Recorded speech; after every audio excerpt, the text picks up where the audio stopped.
और इसी के साथ एक बड़ी खबर आ रही है जर्मनी से। जर्मन चांसलर ओलाफ स्कोल्ज ने रूस की ऊर्जा आपूर्ति के बहिष्कार की बात को खारिज कर दिया है और साथ ही जर्मन चांसलर ने यह भी कहा है कि वो ऊर्जा आपूर्ति में विविधता लाने के लिए काम कर रहे हैं, लेकिन इसमें समय लगेगा। जबकि यूक्रेन यूरोप के देशों से रूस के व्यापार तुरंत बंद करने की अपील भी की गई है। तो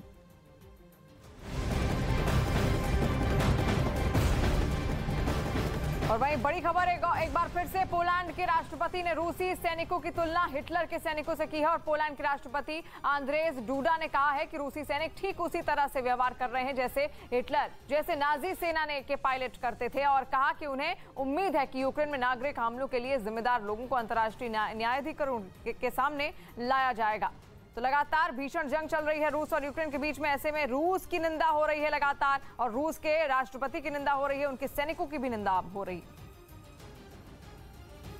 इस बीच रूस ने यूक्रेन पर हमला तेज कर दिया, जिसके लिए 24 घंटे के अंदर उसके हेलीकॉप्टर और लड़ाकू विमानों ने 300 उड़ानें भरी। दावा किया गया कि रूस ने जंगी जहाजों की एक बड़ी टीम को यूक्रेन की राजधानी कीव रवाना कर दिया, जिसका एक वीडियो भी रूस की तरफ से जारी किया गया, जिसमें रूस के जंगी जहाज यूक्रेन पर कहर बरपाने के इरादे से उड़ान भरते दिखाई दिए। घातक मिसाइलों ने उनकी ताकत में और इजाफा कर दिया। दावा किया गया कि यूक्रेन पर हवाई हमला बढ़ाने के लिए रूस के लड़ाकू विमान और हेलीकॉप्टरों ने बीते 24 घंटों में 300 से ज्यादा उड़ानें भरी। एक और वीडियो में रूसी सेना हवा के साथ ही जमीन पर भी खौफ फैलाने की तैयारी में दिखी। रूसी रक्षा मंत्रालय की तरफ से जारी इस वीडियो में कई टैंक, जंगी हेलीकॉप्टर और जवान नजर आए। साथ ही इस वीडियो के आखिर में जेड साइन भी दिखाई दिया, जिसे रूस की घातक सेना की निशानी माना जा रहा है। उधर अमेरिका ने आरोप लगाया कि काला सागर में रूस ने अपनी नौसेना बढ़ा दी। समंदर से लगे यूक्रेन के ओदेसा और मारियोपोल इलाकों में रूसी बमबारी तेज है और इसी वजह से अमेरिका को फिर बोलने का मौका मिल गया। इस पर अमेरिकी रक्षा मंत्रालय के प्रवक्ता सामने आए और उन्होंने आरोप लगाया कि रूस की नजर काला सागर के जरिए जल्द यूक्रेन में कब्जा करने पर टिकी है, इसीलिए रूस की नौसेना ने वहां हमले बढ़ा दिए। रूस की सेना ने अपना वॉर प्लान यानी इस युद्ध की जो रणनीति बनाई है, उसके तहत वो सबसे पहले ओदेसा और मारियोपोल की घेराबंदी करना चाहती है, क्योंकि पुतिन के लिए रणनीतिक नजरिए से ये इलाके काफी अहम हैं। रूस के लिए इन इलाकों को निशाना बनाना इसलिए भी आसान है क्योंकि ये इलाके समंदर से घिरे हैं। काला सागर की लहरें यूक्रेन से भी टकराती हैं और रूस से भी। यूक्रेन के पश्चिम में ओदेसा है तो दक्षिण में मारियोपोल है। काला सागर के पास पश्चिम में यूक्रेन का आखिरी बड़ा शहर ओदेसा है, जबकि दक्षिण में अजोव समंदर के किनारे मारियोपोल पर यूक्रेन का सबसे बड़ा बंदरगाह है। उधर यूरोप के देश स्लोवाकिया में भी नेटो ने पेट्रियट एयर डिफेंस सिस्टम की तैनाती कर दी। रूस के यूक्रेन पर हमले के बाद से रूस के करीबी देश घबराए हुए हैं, लेकिन अब इसी से निपटने के लिए आधी रात में नेटो के 2100 जवान स्लोवाकिया पहुंच गए। इनके साथ पेट्रियट एयर डिफेंस सिस्टम को भी लाया गया। जब इस सिस्टम को लाया गया तो वहां काफी देर तक सायरन की आवाजें गूंजती रहीं। इस एयर डिफेंस सिस्टम को अभी वहां सिलियाच में सेना के बेस पर तैनात किया जाएगा। साथ ही इसकी कमान जर्मनी और हॉलैंड के जवान संभालेंगे। और स्लोवाकिया को इस पेट्रियट एयर डिफेंस सिस्टम का काफी बेसब्री से इंतजार था क्योंकि इसे दुनिया के शानदार एयर डिफेंस सिस्टम में एक माना जाता है और ये दुश्मन की मिसाइलों और लड़ाकू विमानों को पल भर में मार गिराने की काबिलियत रखता है। स्लोवाकिया के लिए ये डिफेंस सिस्टम इसलिए भी अहम है क्योंकि इसकी सीमा यूक्रेन से लगती है, जिसकी रूस के साथ जंग चल रही है। ऐसे में नेटो स्लोवाकिया में कोई खतरा मोल नहीं लेना चाहता, इसलिए उसने अपनी तैयारी अभी से शुरू कर दी। और इस वक्त की बड़ी खबर सामने आ रही है यूक्रेन युद्ध पर। एक और बड़ी खबर, पीएम नरेंद्र मोदी ने यूके के प्रधानमंत्री बोरिस जॉनसन से फोन पर बातचीत की और दोनों नेताओं के बीच यूक्रेन के हालात पर चर्चा हुई है।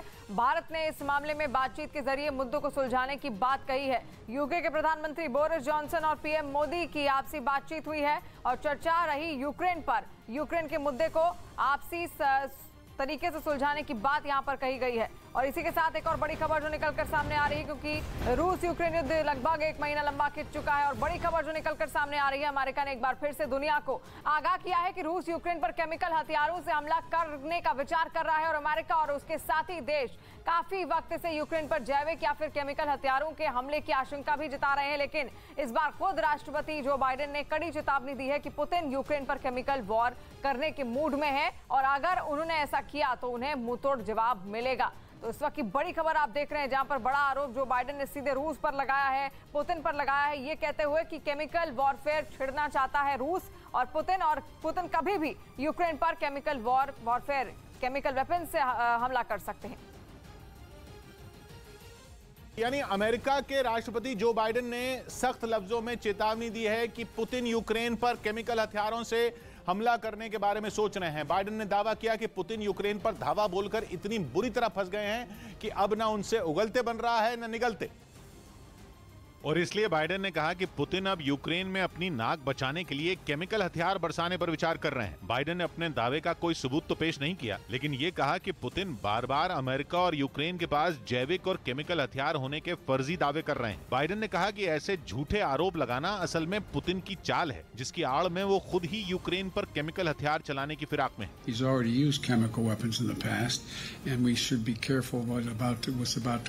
वहाँ बाइडेन ने बयान दिया और यूक्रेन की जंग में रूस के चलाए केमिकल हथियारों का सबूत देती तस्वीरें पहली बार दुनिया के सामने पेश कर दी गईं। वैसे यूक्रेन इससे पहले भी आरोप लगा चुका है कि रूस उस पर केमिकल हथियार चला रहा है, लेकिन ये पहली बार हुआ जब केमिकल हथियारों से हमले का वीडियो ही जारी कर दिया गया। वीडियो में एक सड़क से घना सफेद धुआं उठता नजर आया। वीडियो के जरिए कीव पुलिस के डेप्यूटी हेड ने दावा किया कि ये खतरनाक फास्फोरस बम है, जिसे रूस ने पूर्वी यूक्रेन के डोनेस्क प्रांत के क्रामातोर्स्क शहर में इस्तेमाल किया। हालांकि रूस ने केमिकल वेपन्स कन्वेंशन साइन की हुई है, जिसकी वजह से वो रिहायशी इलाकों में फास्फोरस बॉम्ब का इस्तेमाल नहीं कर सकता। लेकिन यूक्रेन का दावा इससे उलट है। उसका कहना है कि रूस नाजी जर्मनी के हथियारों से उसे निशाना बना रहा है, क्योंकि कहा जाता है कि फास्फोरस बॉम्ब दूसरे विश्व युद्ध के दौरान हिटलर का मनपसंद हथियार हुआ करता था। फास्फोरस बॉम्ब सफेद फास्फोरस केमिकल से बनता है, जिससे लहसुन जैसी तेज गंध आती। केमिकल इंडस्ट्री में सफेद फास्फोरस आग भड़काने वाले एजेंट के तौर पर इस्तेमाल होता है। अब जब फास्फोरस बॉम्ब फटता है तो ऐसा लगता है जैसे पटाखा हो, क्योंकि उससे एक जोरदार आवाज होती है और हर तरफ घना सफेद धुआं छा जाता है। होता क्या है कि जब फास्फोरस बॉम्ब फटता है तो उसमें मौजूद सफेद फास्फोरस हवा में मौजूद ऑक्सीजन से रिएक्ट करता है और खुद ब खुद सुलग उठता है। इससे घने सफेद धुएं का भयानक गुबार पैदा होता है, जो कि इतना खतरनाक होता है कि अगर कोई शख्स उस वक्त सांस ले तो उसके फेफड़े जवाब देने लगते हैं। लोगों की दम घुटने से मौत तक हो जाती है। सिर्फ इतना ही नहीं, फास्फोरस बॉम्ब इतनी बुरी तरह जला देता है कि इंसान की चमड़ी तक गल सकती है। फास्फोरस बॉम्ब लोगों के शरीर के अंदर तक गहरी चोट पहुंचा जाता है। जो इसका हमला झेल भी जाते हैं, उनके कुछ अंग काम करना बंद कर देते हैं, यहां तक कि वो जीवन भर के लिए अपंग भी हो सकते हैं। इसी वजह से फास्फोरस बॉम्ब के हथियार के तौर पर इस्तेमाल पर सीधा बैन। आबादी वाले इलाकों में इसे चलाना गैर कानूनी है। हालांकि ऐसा नहीं है कि जंग में फास्फोरस बॉम्ब चलाने पर पूरी तरह मनाही है। केमिकल वेपन्स कन्वेंशन में सफेद फास्फोरस को केमिकल हथियार नहीं माना गया है, इसलिए जंग के मैदान में उसका इस्तेमाल किया जा सकता है।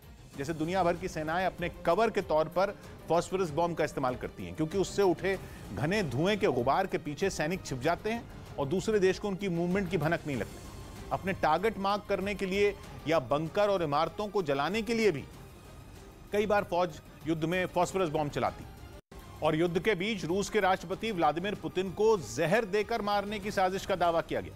यह दावा यूक्रेन के रक्षा मंत्रालय की तरफ से किया गया, जिसका कहना है कि रूस में ही पुतिन की हत्या की साजिश का प्लान तैयार कर लिया गया है और जिन लोगों ने ऐसा करने की ठानी है, उन लोगों की रूस के प्रभावशाली लोगों में गिनती होती है, जैसे वहां के कुछ कारोबारी और राजनीति से ताल्लुक रखने वाली हस्तियां। यूक्रेन के रक्षा मंत्रालय का दावा है कि ये लोग पुतिन को जहर देकर उन्हें सत्ता से हटाना चाहते हैं और यूक्रेन से बिगड़े अपने आर्थिक संबंध को दोबारा बहाल करने की कोशिश में। खबर है कि व्लादिमीर पुतिन को रास्ते से हटाने के लिए वो लोग उन्हें मारने का तरीका ढूंढ रहे हैं। वो तरीका पुतिन को जहर देकर मारने से लेकर किसी हादसे में मारे जाने की साजिश भी हो सकता है। इससे पहले अमेरिका के एक सांसद ने भी यूक्रेन पर रूस के हमले को रोकने के लिए पुतिन की हत्या को ही इकलौता उपाय बताया था। रिपब्लिकन पार्टी के सेनेटर लिंडसे ग्राहम ने ट्विटर के जरिए कहा था कि रूस के ही लोग इस जंग को रोक सकते हैं, जिसके लिए उन्हें अपने राष्ट्रपति को मारना होगा। Forces emerge inside of Russia to end this.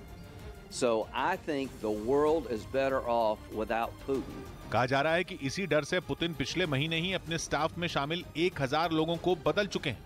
लेकिन दूसरी